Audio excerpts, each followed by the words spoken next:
मुसलमान बहुत से फिरकों में बटे हुए हैं और फिरका वाराना तशद्दुद ने मौत और तबाही फैलाई है। मुसलमान कभी मुत्तहिद नहीं होंगे।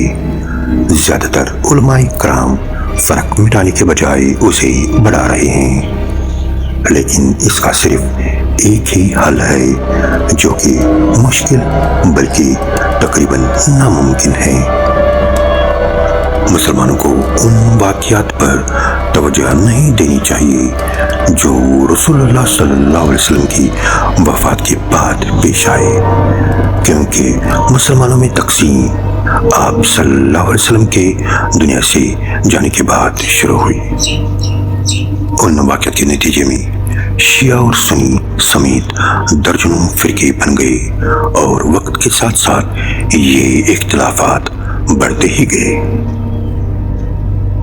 मजहबी रहनुमा और उलमा अक्सर जहर उगलते हैं और नफरत पैदा करते हैं।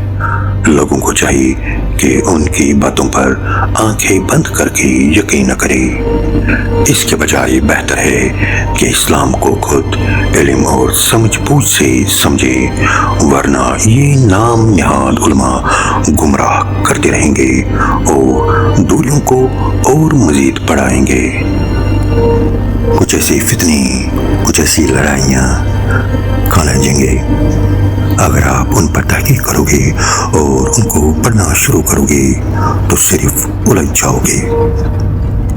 पैगंबर इस्लाम सल्लल्लाहु अलैहि वसल्लम की वफ़ात के बाद मुसलमानों के दरमियान कुछ बड़े इख्तिलाफात और जंगें हुई।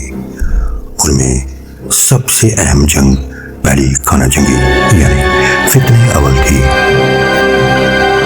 फितने अवल तीसरे खलीफा हजरत उस्मान इब्न अफ़्फ़ान के कत्ल के बाद खिलाफत यानी क़यादत के मसले पर इख्तिलाफ। उसके बाद जंगे जमल, जहां हजरत अली इब्न तालिब, हजरत आयशा, तलहा इब्न उबैदुल्लाह और ज़ुबैर इब्न अल-अवाम आमने सामने थे।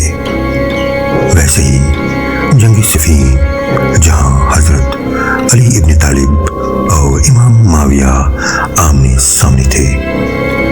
और उसके बाद ख्वाहिश का ज़हूर, एक ग्रुप जो हजरत अली की फौज से अलग हो गया, दोनों फरीकों को गलत समझता था। बाद में हजरत अली को 661 ईस्वी में शहीद कर दिया।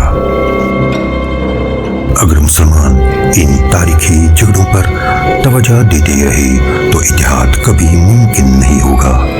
इसलिए आगे बढ़ने का वाहिद रास्ता ये है कि इन चीज़ों पर तवज्जो दी जाए जो तमाम मुसलमानों में मुश्तरक है, यानी कुरान पाक और नबी करीम सल्लल्लाहु अलैहि वसल्लम की तालीमात।